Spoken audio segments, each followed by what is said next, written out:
Some Aaron Rodgers, he's a bad man. He showed back up. Y'all must have forgot. Make no mistake. I got that part. I got that part. Here we go. Here we go. You must have forgot. But Yeah. because you were very, very cruel. You were not very nice to Aaron Rodgers. I want to be very, very clear about that. You understand? So I expect you to be nice at least this week. At least this week. Well, you don't know me, Steve. You don't know me. You should be. You should be nice. You don't know me. I didn't mean I expected. I mean, you should be. I do know. You know what I'm saying? I do know. But I will tell you this. Justin Fields shocked the hell out of me. Because he was throwing some dimes out there now. He wasn't just running with the football. He was throwing some dimes out there. The offense was moving. I'm paying attention to Ekstrand because obviously he's your new offensive coordinator. Came over from Detroit, wanted that offensive coordinator job. Dan Campbell chose Morton instead of him. Yep. So we got to keep our eyes on New York compared to Detroit for that reason alone. Because if Detroit continues to suffer this year, that means Dan Campbell made the wrong call. For sure. Okay? In terms of not picking Ekstrand instead of this guy Morton. But I'm looking at the Jets offense. I expected with Aaron Glenn being the head coach for the Jets defense to be what we thought they were going to be coming in the last season. I expected them to be the ones making noise. But the Steelers was moving the ball up and down the field on them. And the Jets were right there. Breece Hall running the football well. Garrett Wilson, you know he could ball. Justin Fields. I didn't expect that. And I'll say this much. If Justin Fields had looked like that, I would have been like, if he continues to look like that, I'd be looking at the Steelers like, what the hell you let him go for? Even though you got Aaron Rodgers. I'd be like, what the hell you let him go for? Right. I mean, he's considerably younger. The brother's doing this. What the hell you let him go walk out the building for? That's the kind of performance he put forth. So I would say it was him. I'm going Daniel Jones here. I think what I saw, and I was at the game for Mr. Irsay, and they put in him. So the control he had of the offense. And, Molly, you said it in the clip. Every possession they scored. Like, that is insane. And I don't care who you're playing in the NFL. That is hard to do.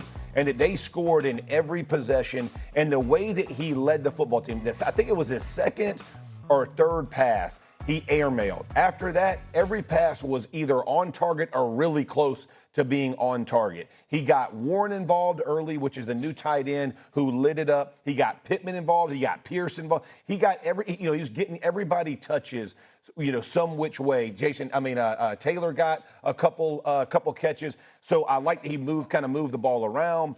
But he just felt very in control. And I think Steichen does a great job of making the offense simple, but looking a little more difficult. But I thought Daniel Jones, especially getting run out of New York, going and sitting and watching, and then coming to a new program and battling with AR for the whole preseason and then taking it over, I thought he looked fantastic. And I think when I think about the Colts, I like what Fields did.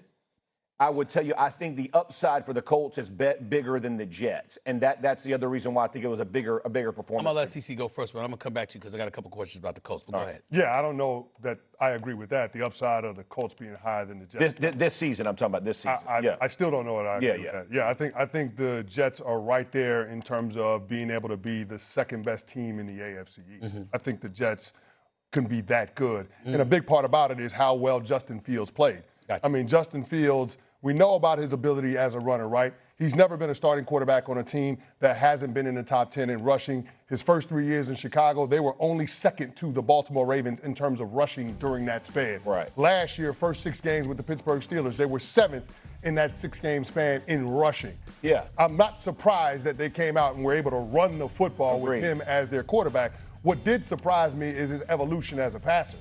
And it's not just dropping back and being able to throw every now and again. The guy excelled in situational football, and that's really where you want your passing game to thrive. He was 4 or 5 on third downs in completing 3 first downs, and then against the blitz, he was 5 of 8 for 87 yards and a touchdown, including the big ball over the top to Garrett Wilson. When your quarterback can give you those types of elements, that's exactly what you're looking for. So, yeah, I think the upside for the Jets is a lot higher than the Indianapolis Colts. Really? And if I'm being honest, I walked away from that game on Sunday more impressed with how Justin Fields played than I did with Aaron Rodgers. I agree with that. That's why I said I had to give love where love was due in terms of that. Plus, we got to also remember the Jets, bottom 10 in the league in scoring over the last 9 consecutive years. Right. I mean, that's pretty damn bad. You got a revamped offensive line right now, so that's something to look at as you monitor their offense going forward. Oh. Defensively, the only good thing that you can say is that Sauce Gardner pretty much shut down DK Metcalf. DK Metcalf, other than that, you just doing a dump pass. That's it. Other than that dump pass, he was pretty much on lock and key for most of the game. I want to get back to you though with Indy because we'll get into Miami later. They're just an atrocity right now. It is what it is. And who you were going up against says a lot. But when you look at Steichen and what he brings to the table, I think it was a death knell for Anthony Richardson's career possibly when Daniel Jones wins the starting job.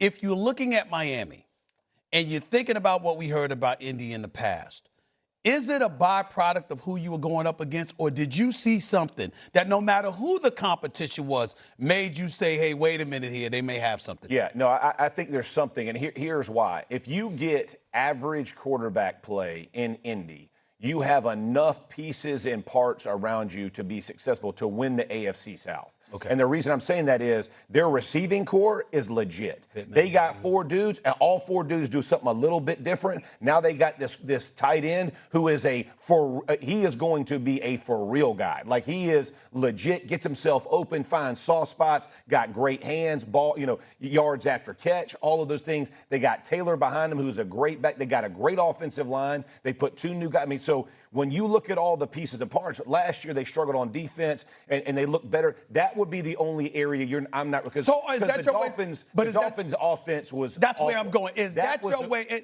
Listen, based on what you're telling me, maybe the Dolphins was bad because they just got their ass kicked because they're such an inferior team, as opposed to them just being completely disoriented.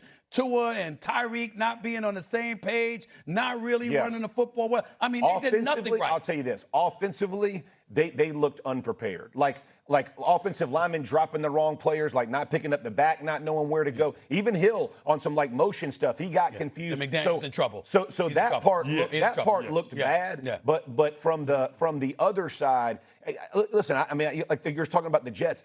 When I look at the AFC South and you look at Houston and you look at what they're going to struggle to score points, man.